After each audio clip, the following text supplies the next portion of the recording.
I am Phillip Lanos, and today we're here with Dusty Folwarczny.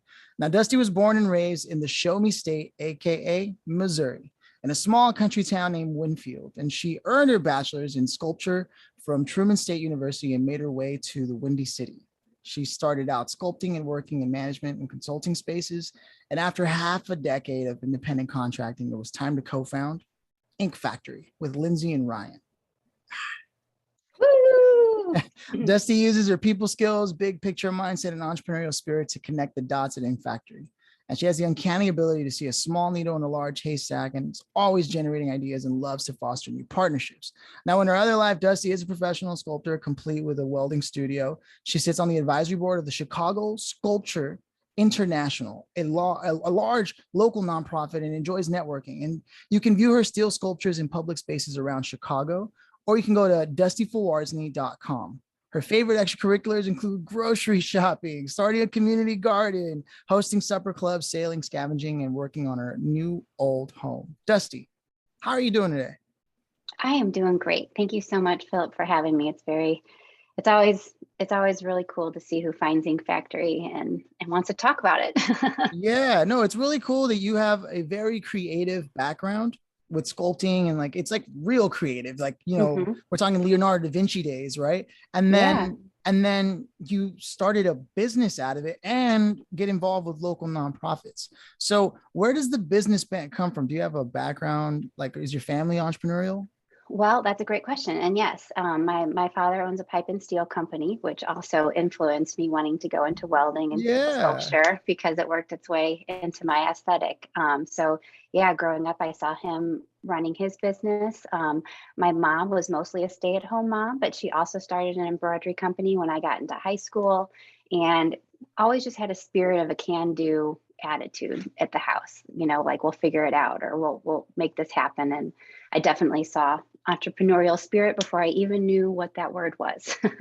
That's amazing. And so was it in high school or college that you started stepping into sort of doing things that generated money, revenue, or was it way later and you had that artistic integrity for, like, because for some artists, it's really hard to mix the two. That's a good point. And I think that maybe, you know, my humble beginnings in the country sort of grounded me, and seeing how hard my mom and dad worked for our family.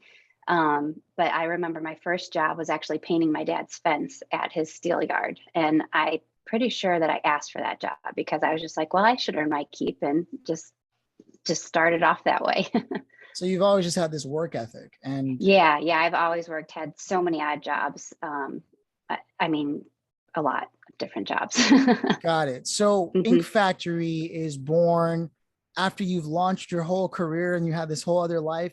You got together with your friends and you just talked about creating a business, or how did this genesis occur? It's a great question. So I made my way to Chicago, and I wanted to be in a more creative city, and that's what drew me here. But as I was working in this management consulting space on a team of facilitators that sort of harnessed the power of the group genius, there was a facilitation role called a scribe. And Lindsay and Ryan trained me in this space. And there were other aspects of the workshops that kind of helped large companies like Fortune 100s, 500s get from point A to point B faster. Maybe it was an IT implementation or a change management initiative. Lindsay and Ryan trained me, and we enjoyed doing the visual aspects of the job, but not so much the management consulting aspects of the job. And so it just sort of made sense that we had this awesome skill. You know, the economy was starting to kind of go down the tank. This is around 2008, 9, 10, 2008, 11. 2011 is when we actually launched. It just made sense that we could get together and do the thing that was most valuable on these teams that couldn't get outsourced, because we saw some of the roles getting outsourced. And we had a great skill, saw how drawing others' ideas helped them to communicate better, helped it to be more engaging, you know, when they were doing a presentation, helped clarify the information or their idea. And we just realized what a valuable skill that was. So Ink Factory was born. Wow. So you'll take people's word vomit and turn it into Mm-hmm. visual pieces that help communicate the idea better, because a picture is worth 1,000 words, right? That's exact. I couldn't have said it better. And so there's this element of graphic design, but really it's design thinking, right? It's like there's this design thinking that comes into play. And you're right, 100%. Flow charts and things like that, they only go so far. But when you look at like a pie chart that has all the information you need right there, kind of like with little bullet points or something like that, that Yeah. is such a hard skill to find in corporate worlds, because Yeah. they're so dug in and there's all these emails, and half the time productivity decreases. Media overload. Yeah, Totally. yeah, because nobody's looking, nobody's reading, nobody reads the memos, nobody. Yeah, Exactly. so when Yep. you have visual display, all of a sudden people grasp the concept immediately, because we are visual creatures. That's super dope. And I bet you your education and understanding sculpture and all that sort of fed into the language of visual and aesthetic. I think so. Yeah, because you really have to plan, with sculpture, if you're doing a large piece, you've really got to plan what you're doing ahead of time, and you've can't got go to back. draw it. Yeah. So, if you are chiseling away at stone the way that Leonardo did, you can't undo that. So there is quite a bit of planning that goes into place, and it's sort of like the creative language can be expressed so many different ways, and I believe everybody has access to it. But some people's creative genius isn't necessarily in visualizing, and that's how we can be such a good partner to someone who's got a really cool idea or is giving a great presentation, to work hand in hand with someone who's a little bit more right-brained or more left-brained. And I think what's also cool about it is that we can do that live in the moment, like at conferences. Wow. Or In the we can moment. do it. Yeah. So when you said word vomit, I totally latched onto that, because sometimes, there's a presentation that's going on and you're like, I don't know what's happening right here.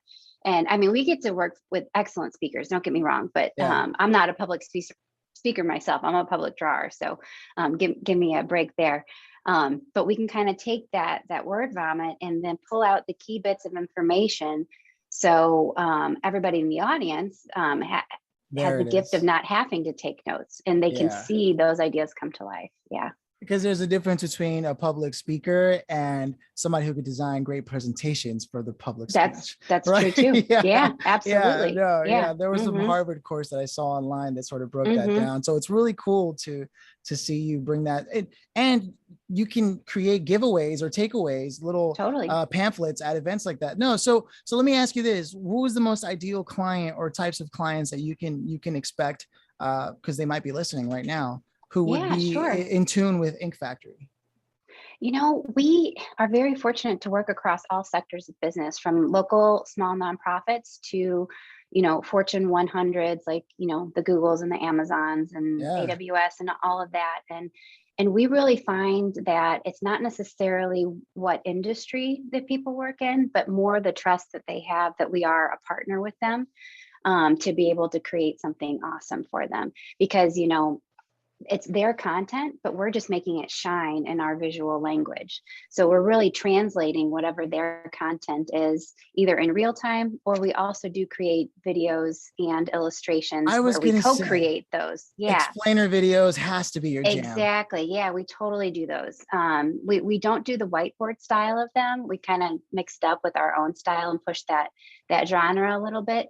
Where can we see that? Where can we see that? inkfactorystudio.com. And there's a whole section on videos on our website that shows some of the really great things. If you're a nonprofit that needs to tell your story, to get more donors, if you're a tech company that has a really complicated solution for a problem. Startups need you. Yeah. Right. Yeah. Yeah. Or pharmaceutical companies, that have, to explain different kinds of drugs to their sales team to be able to then, send out the message consistently or on demand for others. We're basically in communication, but we visualize it. And especially because you understand the language of business and visual design. So when a startup brings to you what their value proposition is, and they're not clearly illustrating or articulating it, you're like, say no more. And you just there's someone I want to introduce you to who believes that Ooh. all the problems in healthcare have to do with communication. Oh, I believe that. And they're a way more successful podcaster than me. So we'll table this discussion for after the recording, but yeah, I love that. I think this is something exciting here. Thank you, Phillip. Yeah, that being said, what do you want the listeners to know about what inkfactorystudio.com is working on moving forward for 2021, the remainder of it, and 2022 coming up? Yeah, I think that's a great question. And I am the chief visioning officer. So that's something that I think about quite a lot. And, our mission is to create visual experiences that inspire and engage. And that's morphed, through the pandemic where we're working more virtually. But we really tick the box on that every single day. Our vision, however, is a world where visuals are the universal language. And we believe that's true already if you have the gift of sight, but people just don't realize it, kind of like what you were just saying. Like, everybody can understand visuals, they transcend language, right? So we teach what we do, and we teach it to all different ages, lifelong learners. And we believe that getting curriculum in schools to help, like a college student that's, the first generation going to college or something like that, to learn to take visual notes to help them in their learning journey, because it increases data retention, would be such a great way for them to not only enhance their learning, but also for them to be able to express their ideas better and more visually to more people. So we think that, visuals getting together to help solve problems sooner is better. And that's like our grandiose, leave the world a better place type of thing. I see big implications for Ink Factory Studio in education. Number one, there's a lot of neurodivergents out there that don't necessarily respond to information the same way. Right. So you being able to have your hand on everything that's happening in education. And, there are some people that I've met who I'm actually working with on another show that have a new online platform. I want to make that introduction too, because of what you do specifically. The other implication I see, and I'm so excited for, and I don't know if you've given any thought, is augmented reality and virtual reality is going to be a real thing. Yes, I think so too. I don't know if you've ever visited Decentraland, which is the new Decentraland. Yeah, it's like cryptocurrency and Disneyland on the blockchain virtual reality, right? Right now, the design is terrible because it's mostly programmers designing it. But the concept is going to be the future. I wish I was smarter in a lot of ways to take more advantage of it. But someone with your aesthetic skills and your business savvy, I know is not going to have any trouble stepping into this world. Oh, cool. You're going to be designing the future that we look at. Oh, wow. That's the implication I see. But that's just me, pie in the sky, brainstorming, which is my strength. I'm a super brainstormer. So that being said, why don't we take some time to also look at the Chicago Sculpture International local nonprofit that you work with? We might as well. Nonprofits don't get a lot of opportunities, and since you work with them, I figure we might as well mention them. Yeah. Oh, thank you. So gosh, when I moved to Chicago, like I said, I wanted to be more involved in a more creative place. And the first thing I did was volunteer at Art Chicago, because I wanted to meet people in sculpture in the community. Yes. Yeah. Yeah. And so I met the then president of CSI for short, because it is a mouthful.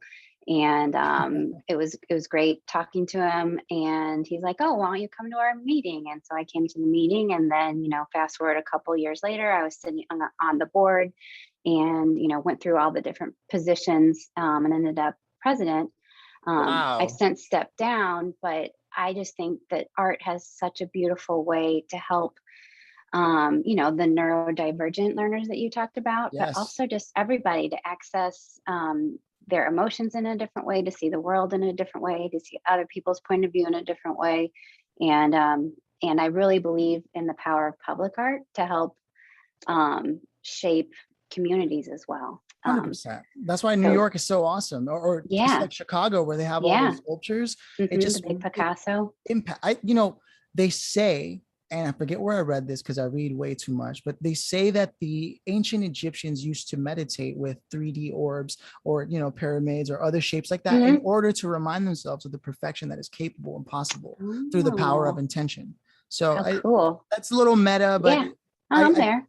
it speaks to what you're doing. Oh, you're an artist. Of course you would understand.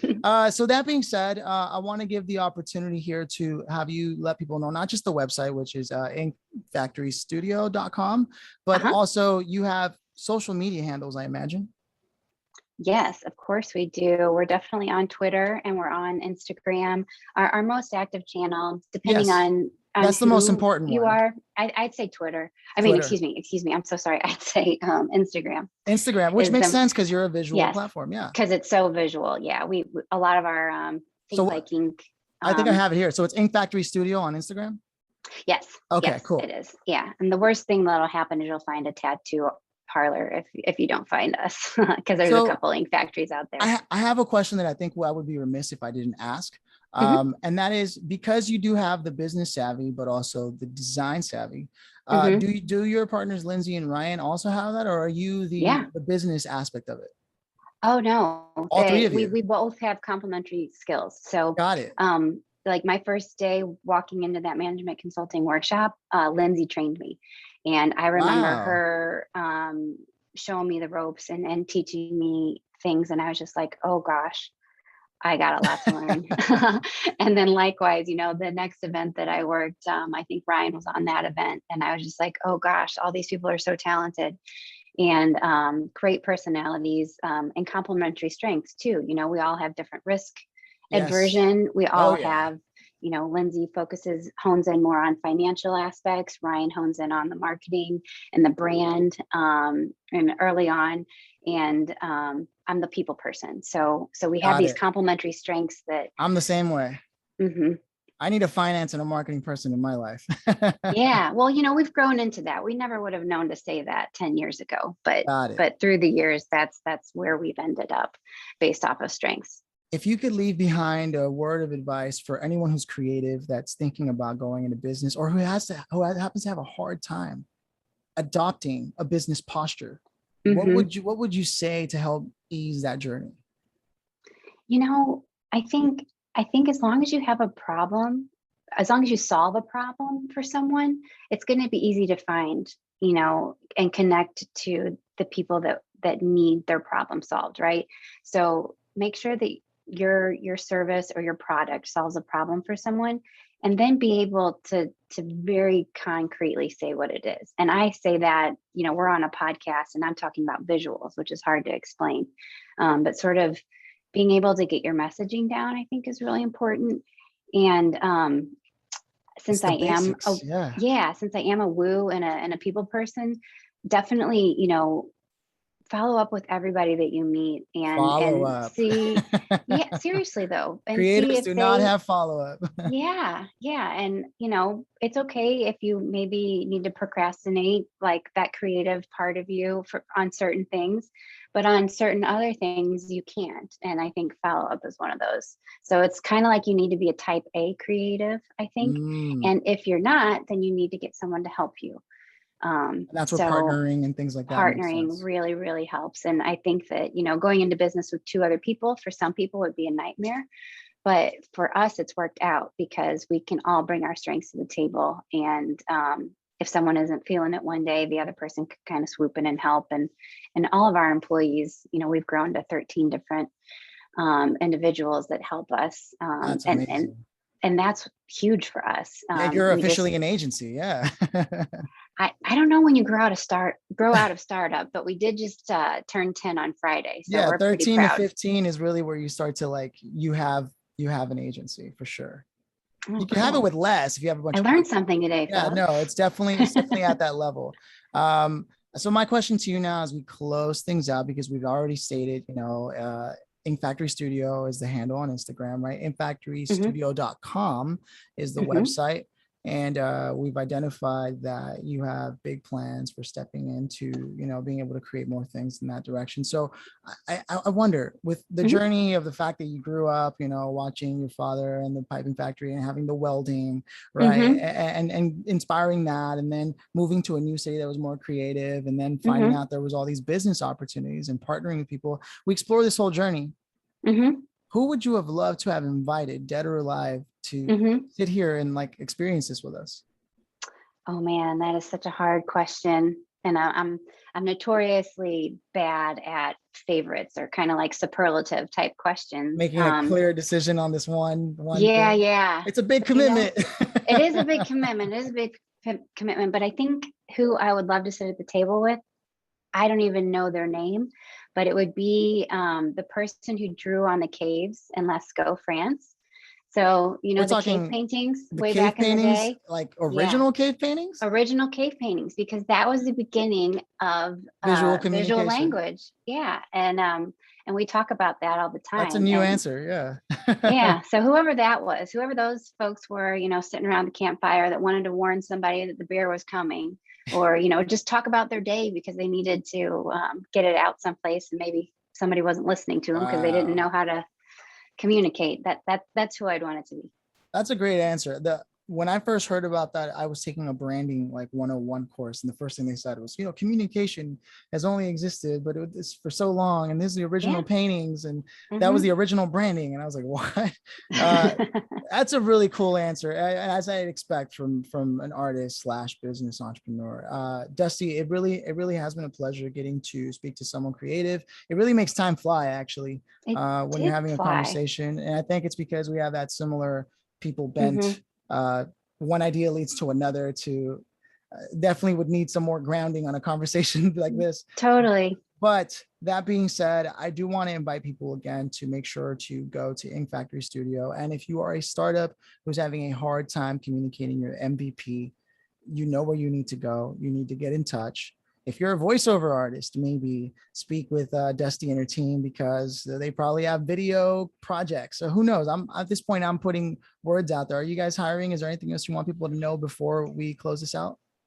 Well, we just hired 2 new creatives. So on a small team, we don't get to hire, you know, all the time, you know, tail end of a pandemic still, right? But we're just excited to, you know, continue to support businesses and help them, you know, inspire and engage with our services. Yes. Dusty, it's been a real pleasure having you on. Thanks for stopping by.